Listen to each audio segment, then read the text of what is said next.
All right, Alexandra, let's do an update on how Boris Johnson is doing. The last couple of videos, including a live stream, we talked at length with regards to the position that Boris has maneuvered himself into, and we focused on the by-elections, which in the conservative stronghold, 200 years, and it now went to the Lib Dems, and not even Labor took it. So the people rejected the Conservative Party, they rejected the Labor Party, and Boris is in fear of losing his job. That's pretty much what's going on, and there are a lot of people gunning for that prime minister position within his own cabinet. Where is Boris now? It looks like to me that he's backtracking on a lot of his Plan B stuff and his lockdown talk and all of these things, obviously in order to take some of the heat off of him. How is that going for him? Well, absolutely. Well, first of all, that's exactly what's happened. I mean, he is now in full-scale retreat on all these issues. And can I say, if you were to go to London, I mean, life is pretty much normal now. I mean, that may surprise some people. Well, I mean, as normal as it has ever been since the coup. It's more normal than I've known it to be in other occasions. So all the Plan B, all of that seems to have been rolled back. And what happened? What basically happened was that there was a cabinet meeting, a meeting of the British cabinet. Boris came along with his Plan B ideas. He found a wall of ministers opposing him. He found Liz Truss, in particular, the Foreign Secretary, obviously manoeuvring to basically be ready to mount a challenge if he proceeded with it. And he is not a fool. He understands when he's in an impossible, a no-win position. So he immediately retreated. And that's what we're seeing what we've seen over the last week. The other thing that happened, and it was very striking and fascinating to watch and to see, is that after that cabinet meeting, his assistants, he still has them, and his allies, fanned out across the media and started to talk down his various political opponents within the cabinet, and in particular Liz Truss, and made out that she's a lightweight, a charlatan, that she's incompetent, that she's not fit to take over as prime minister. Many criticisms, by the way, of her, which I agree with, but we'll let all that pass.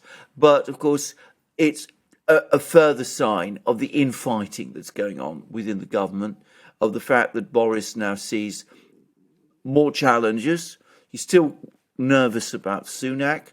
He's obviously worried about Truss. He's probably in the long term worried about Kwarteng. Also, he's probably also still worried about Michael Gove, who's lurking still in the background. But he's had the good sense, the tactical sense, to pull back and to retreat. And for the moment, he is severely wounded. His authority has been severely impacted, but he is still there. Now, I don't know how much longer this is going to go on for. What I'm worried that we're going to have is rather like with Theresa May, a situation where the Prime Minister survives from one week to the next. Long-term planning or any kind of planning in the government or strategizing just goes out of the window.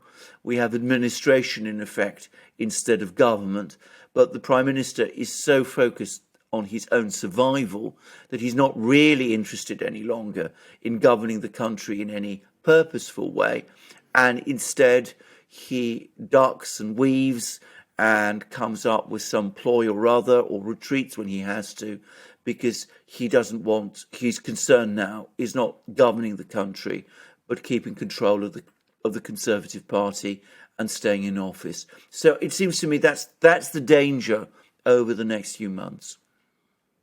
Yeah, I mean, he may have survived this one incident for a little bit, but I'm finding it hard to understand how he's going to be able to govern.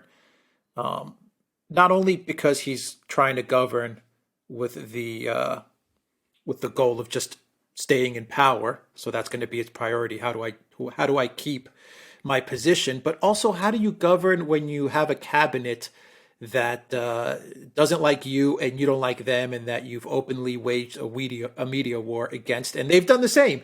Everyone knows that they're looking to become prime minister, a handful of people, and that you've gone to the media and you've smeared them. So I mean, it's how do you govern with that type of cabinet? And is Boris in a position to shake up the administration, or would that also just be that would lead to his administration falling apart as well? Because I would imagine after all of this that he's gone through, Liz Truss and Sunak and Kwarteng, and doing this media blitz that you say, you would have to get new people in those positions who are somewhat loyal to you. But if you did that, I would imagine that would just cause all kinds of backlash as well. I mean, how do you get out of this? Well, absolutely. That's exactly what he would do. I mean, if he went around and sacked all these people, Sunak, Liz Truss, Michael Gove and all the rest, and parked them on the back benches, they would no doubt organise rapidly against him, and he would find himself in serious political trouble. He's also, remember, if you sack a minister, you have to replace the minister. You have to find someone who's up to the job, or appears to be up to the job, of taking over. And there aren't that many of those people around, and those people that there are might not be willing to join an administration that is falling apart. So, I mean, it's not quite as straightforward an exercise as the rules. The fact that the Prime Minister is in a position, in theory, to appoint or sack anyone who he likes. It's not quite as straightforward as it might seem. And a weakened Prime Minister finds that extremely difficult to do. So, and that's exactly the situation at the moment. And you're absolutely right. When the Prime Minister himself gets his assistants to badmouth his own ministers, then of course that creates a poisonous atmosphere at the top of the government, which survives. It continues. I mean, outwardly, everybody will go on saying, how much they support each other. But in private, the anger and the hate is now going to start to build, just as it did with Theresa May, just as it did with John Major, if you go back that far, just as to some extent it did in the last years of Margaret Thatcher. So we are, I think, in that kind of cycle now. It may take a little longer than I expected to run its course, but sooner or later, I am pretty sure it's going to end with a move to get Boris out, because these kind of situations, when they arise, become intolerable. Now, people always say that Boris has time to turn things round. He's got two massive advantages. Firstly, none of his opponents, not Liz Truss, not Sunak, not Kwarteng, look really like they're ready to take over.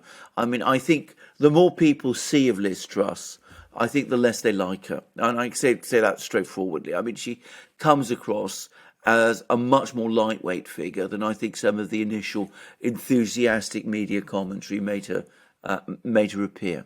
So he's got that advantage, that so far his opponents don't look particularly strong. And of course, he also has the enormous advantage that the Labour Party is badly led and divided and doesn't look like a convincing alternative. So in the middle of a government crisis, in the middle of a real crisis in the situation for the government, some opinion polls put Labour and Conservative roughly equal. Others have put Labour 6% ahead. One poll put Labour 8% ahead. In this kind of situation, in a midterm through an election cycle, Labour ought to be around 15 to 20% ahead in order to have any real prospect of winning the election. So, and if you actually look at the polling, it's not that Labour's vote share has increased. It's remained about the same. It's just that Conservative support has fallen, with conservative voters now simply moving into the don't know column, which suggests that in an election, a lot of them would drift back. So he's got that enormous advantage, a weak opposition and weak rivals within his own government. But in the long term, I don't think that's going to be enough. I think the perception has hardened within the Conservative Party that he's simply not up to the job of Prime Minister. And eventually, I think that will do for him. Okay, many analysts that I've read in the past few days said that Boris's Plan B was influenced heavily by Michael Gove. He was pushing for this type of Plan B, lockdowns, or some sort of lockdown plan. And I'm just spitballing here. Could perhaps Boris Johnson's way out of this be to somehow marginalize Gove, or at least the way Gove sees the handling of the coup, marginalize that, and focus more on changing the narrative to being a more open Britain, instead of moving towards lockdown, convincing the people that we are not going to do Plan B, we're not going to do lockdown. We're actually going to move in the opposite direction and just get over this. Because I say that because there was also some research studies that came out of the UK. I believe it was SAGE.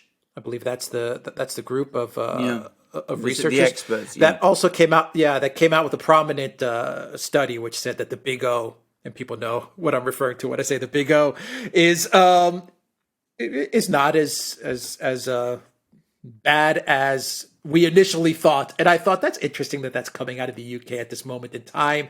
Maybe it's also there to just take some of the pressure from Boris Johnson so that he could say, look, you see, Sage said it's not that big of a problem. Michael Gove, just relax a little bit on your lockdowns, and everybody, we're fine, and we're just going to move forward to opening up. Yeah. I mean, may that be his way out of this? It might indeed. Now, I think I just want to say something about Gove, because, of course, Johnson and Gove have a long history. And, of course, they are the best of frenemies. In fact, they're deep, deadly rivals. And Gove has made no secret of the fact that he thinks he would be a much better Prime Minister than Johnson. Now, what happened was they were allies for a long time, during the Brexit referendum. Gove was supposed to be the leader of the Brexit referendum. He was supposed to be friends with Johnson. Johnson got more popular than became the face of the Brexit referendum campaign, the official one. Gove became resentful. When Boris first tried to become leader after David Cameron resigned, Gove actually acted to stop him becoming leader and prime minister by running himself and saying all sorts of terrible things about Boris. Boris and Gove then sort of made up, and Boris has appointed him to the government. But in practice, it's universally known that the two don't they don't trust each other. They don't like each other. But Boris is afraid of Gove because Gove is clever. Gove is also an arch intriguer, and he's got lots of support within the backbenches. Now, about what you've just said, I mean, there is a possibility, and I have heard it aired, that the reason why Gove promoted all these ideas, Plan B, was because he was laying a trap for Boris. He wanted Boris to sort of do all of this in order to discredit himself, which would have created a governmental crisis and would have opened the way not perhaps for Gove himself, but someone whom Gove might be backing, conceivably Liz Truss. I mean, I have heard that, and Conservative politics, that's entirely possible. Problem is, I think Boris would find it very difficult to sack Gove. I mean, he's somebody that he can marginalise only up to a point. But you're quite right.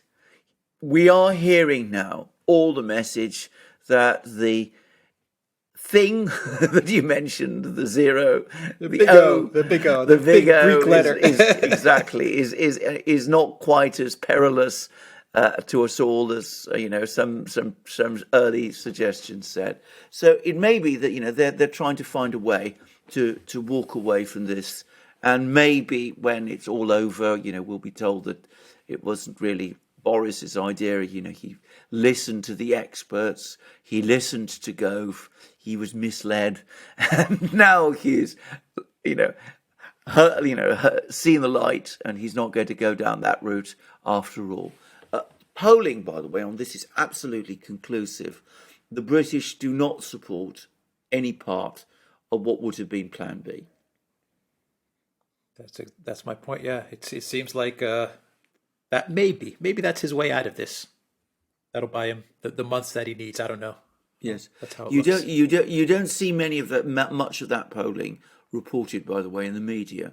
But I've been seeing the churn of the figures, and it's pretty conclusive. The British electorate has had enough.